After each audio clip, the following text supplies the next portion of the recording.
শিশিরমণি, আমরা আওয়ামী লীগের সমর্থন এই যে উল্লেখযোগ্য হারে বেড়েছে, আবারও আপনার কাছে আসবো। এবারে যেতে চাই ডাক্তার জাহিদুর রহমান আপনার কাছে, যেহেতু এই প্রসঙ্গেই কথা বলছি যে উল্লেখযোগ্য হারে বেড়েছে আওয়ামী লীগের সমর্থন মার্চ থেকে সেপ্টেম্বরের এই জরিপে। আপনার কাছে আমার প্রশ্ন হচ্ছে, এই যে পতিত সরকারের সমর্থন বেড়েছে, এই হিসাব দেখানো হচ্ছে এই জরিপে, আপনার কি মনে হয় আগামী নির্বাচনে এই সমর্থক বাড়া কি কোনো হুমকির দেখা দিচ্ছে কিনা, হুমকির সম্মুখীন হতে যাচ্ছে কিনা গোটা দেশ, আপনার কি মনে হচ্ছে? ধন্যবাদ। আমি আসলে মনে করি না সমর্থন বেড়েছে। আমি আসলে কোনো কারণ খুঁজে পাই না কি হয়েছে। আমার এটা একটা ব্যাখ্যা আছে। যখন জরিপ হয় আপনি খেয়াল করবেন অনেকে মতামত দেন না। এবারও কিন্তু আছে মতামত দেননি এমন মানুষ, তারা সিদ্ধান্ত নেননি। আমি ধারণা করি মার্চে অনেক আওয়ামী লীগ সমর্থক তাদের মতামত দেননি, মানে তারা ভেতরে ভেতরে আছেন। কিন্তু যেটা হয়, আমরা একটা ক্লোজড পোলেও, ক্লোজ সার্ভেতেও বাংলাদেশের মানুষ অনেক সময় খুব কমফোর্টেবল ফিল করেন না। এবার সম্ভবত তারা তাদের মতামতটা জানিয়েছেন, কারণ আওয়ামী লীগ এমন কিছু করেনি বাংলাদেশে যার জন্য মানে ফ্লোটিং ভোট আমরা যেটাকে বলি সেটা সে পাবে। আওয়ামী লীগের হার্ডকোর যে ভোটার আছে সেই ভোটারটাই এখনও আছে, এটাই থাকবে। এই 4% যেটা বাড়লো, এই 4% আগে প্রকাশ করেনি, এবার প্রকাশ করলো, এটা আমি মনে করি। আপনাকে ধন্যবাদ ডাক্তার জাহিদুর রহমান। আমি একই প্রসঙ্গে এবারে আপনার কাছে যেতে চাই ব্যারিস্টার নাসিমউদ্দিন অসীম। যেহেতু জরিপ নিয়ে কথা হচ্ছে, আওয়ামী লীগের প্রতি সমর্থন বাড়ার কারণ কি আপনার কি মনে হয়? এই যে সমর্থন যেহেতু বাড়ছে, উল্লেখযোগ্য হারে বেড়েছে, এই জরিপে এসেছে, প্রকাশ পরে করেছে, যেটা আমাদেরকে ডাক্তার জাহিদুর রহমান বলল, সেই প্রসঙ্গেও আসবো। কিন্তু এর কারণ কি মনে হয় আপনার? সরকারের ব্যর্থতা না কি রাজনৈতিক দলগুলোর বিভক্তি? আপনার দৃষ্টিতে মতামত কি? ধন্যবাদ আপনার। আমি জাহিদ ভাইয়ের সাথে একমত। একটা জিনিস আছে কি, রাজনৈতিক সংবেদনশীলতার কারণে আপনার জরিপ প্রকাশ অনেক সময় বিতর্কিত হয়। স্থান কাল পাত্র ভেদে সময়ের কারণে আপনার যে কথাটা বললেন যে আজ থেকে 4 মাস আগে, 6 মাস আগে আপনার যারা আওয়ামী লীগকে সমর্থন করেন বা যারা এবার জরিপে অংশগ্রহণ করেছেন, নিশ্চয়ই বিএনপি বা জামাতের কেউ বলবে না যে আওয়ামী লীগকে সমর্থন করি। তার মানে আওয়ামী লীগেরই নেতাকর্মীরা বা সাপোর্টার যারা আছেন তারা এই জরিপে এবার অংশগ্রহণ করেছেন। বিগতগুলোতে তারা করেনি, কারণ আমরা অব্যবহিত পরে 5ই আগস্টের 2024 5ই আগস্টের পরে তো আমরা আওয়ামী লীগের কোনো মিছিল কোথাও দেখিনি। এখন কিন্তু মিছিল কোথাও কোথাও বাড়ছে। এটার কারণ হচ্ছে যে মনে করেন যে সরকার ব্যবস্থা নিতে পারছেন না, অথবা রাজনৈতিক দলগুলোর যে একটা অবস্থান ছিল, একটা ঐক্যের একটা জায়গা ছিল বিভিন্ন ইস্যুতে, কিন্তু সবার নিজেদের এজেন্ডা আছে, কিছুটা হলো আপনার দূরত্ব তৈরি হয়েছে। সেই সুযোগটা নেওয়ার চেষ্টা করছে মনে করেন যে পতিত স্বৈরাচার আওয়ামী লীগের। এটা সময় যত যাবে এটা হয়তো আরও বাড়তে পারে, যদি এখনই মোকাবেলা কেউ না করেন বা এগিয়ে না আসেন, এবং একসঙ্গে এই আন্দোলনে অংশগ্রহণকারী প্রত্যেকটা রাজনৈতিক দল, ছাত্র জনতা সবাই মিলে যদি আবার একতাবদ্ধ ঐক্যবদ্ধভাবে যদি এই পরিস্থিতি মোকাবেলা করার জন্য এগিয়ে না আসেন, তাহলে এটা বাড়তে থাকবে। আপনি অস্বীকার করতে পারবেন না, বাংলাদেশে আমাদের শিশিরমণি ভাই নিজেই বলেছেন, বাংলাদেশে তো আওয়ামী লীগের তো একটা ভোট আছে। তো আপনার নেতা না হলে 5,000 গেছেন, 10,000 গেছেন, 1 লাখ চলে গেছেন না হয়, কিন্তু তো তাদের তো কোটির উপরে তো তাদের সমর্থক আছে। তো তাহলে সেটা তো আপনার 18%কে রিপ্রেজেন্ট করে না। তো এটা হচ্ছে যে বাস্তবতাটা, তাই না? আপনি যদি আজকে আওয়ামী লীগের রাজনীতি যদি আপনি স্থগিত নাও করতেন, যেমন নৌকা প্রতীক স্থগিত করেছে, দলকেও যদি আপনি স্থগিত না করতেন, আওয়ামী লীগের এমপি প্রার্থী হতে কেউ আসতো না। এটা হলো বড় বাস্তবতা। এমপির নমিনেশন নেওয়ার জন্য কেউ আসতো না। যাই হোক, সেটা ভিন্ন কথা। আমি সেখানে কারো সাফাই গাওয়ার কথা আমি বলছি না, আমি বাস্তবতার কথাটা বলছি, যেটা আমি উপলব্ধি করি।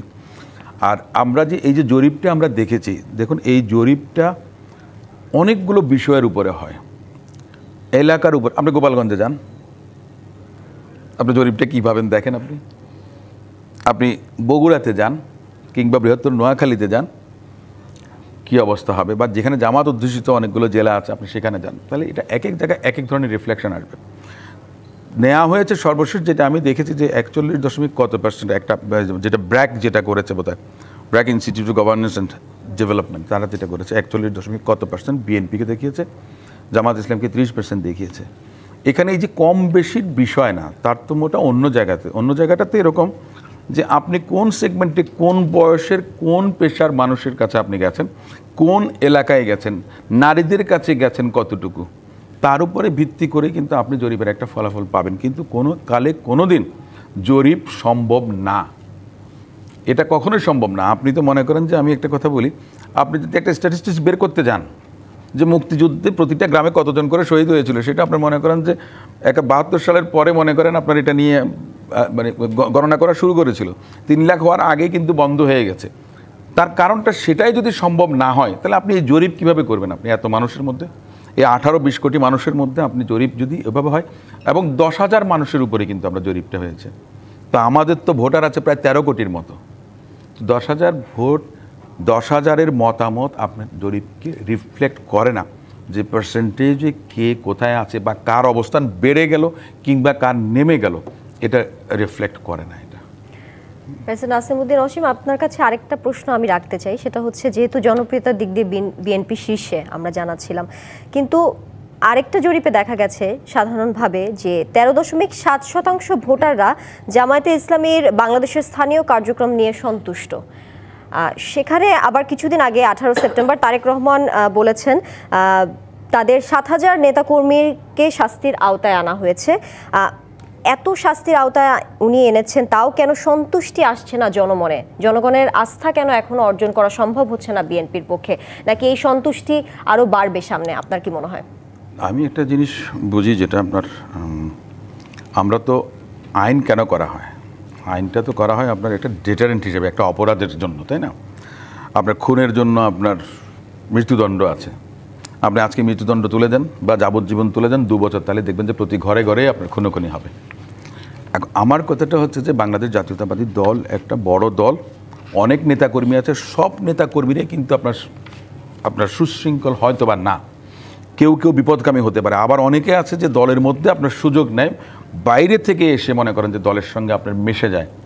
আরেকটা জিনিস আছে যেটা মিডিয়াতে বা সোশ্যাল মিডিয়াতে আমি যেটা খেয়াল করেছি, যে বিভিন্ন জায়গায় অপব্যাখ্যা দেওয়া হয়, ভুল তথ্য দেওয়া হয়, আপনার যেটা অন্যরা করেছে সেটা দেখা গেছে যে বিএনপির ঘাড়ে দোষ চাপানো হয়।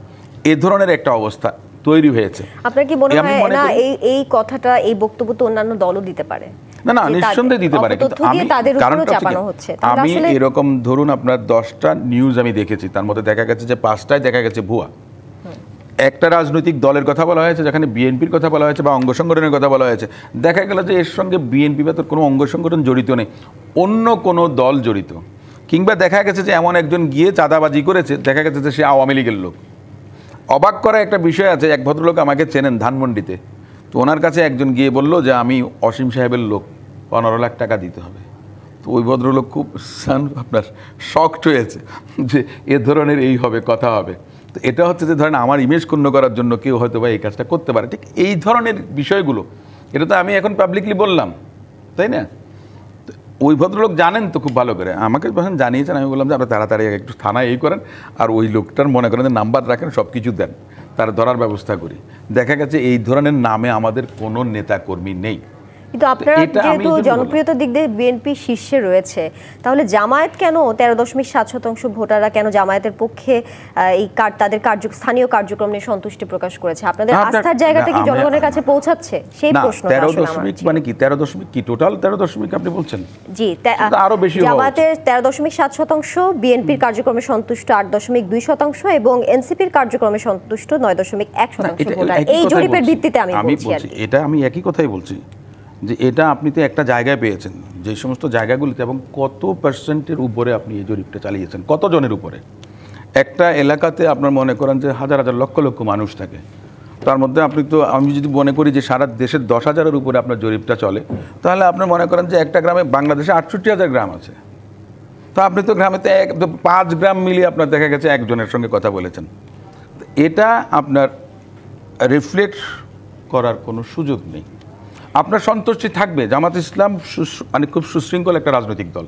আমি নিজেও মানে জামাতের কর্মকাণ্ড to the extent of their organizational structure, discipline এবং তাদের মধ্যে যে রেসপেক্ট, তাদের যে শৃঙ্খলাটা তাদের মধ্যে আছে, এটা আমি নিঃসন্দেহে স্বীকার করি। কিন্তু ওনারা অনেক কিছু যেটা যেভাবে করতে পারেন সেটা অন্য রাজনৈতিক দল হয়তো বা করতে পারেন না, যার কারণে অনেক কিছু অনেকেরটা দেখা যায় না, অনেকেরটা দেখা যায়।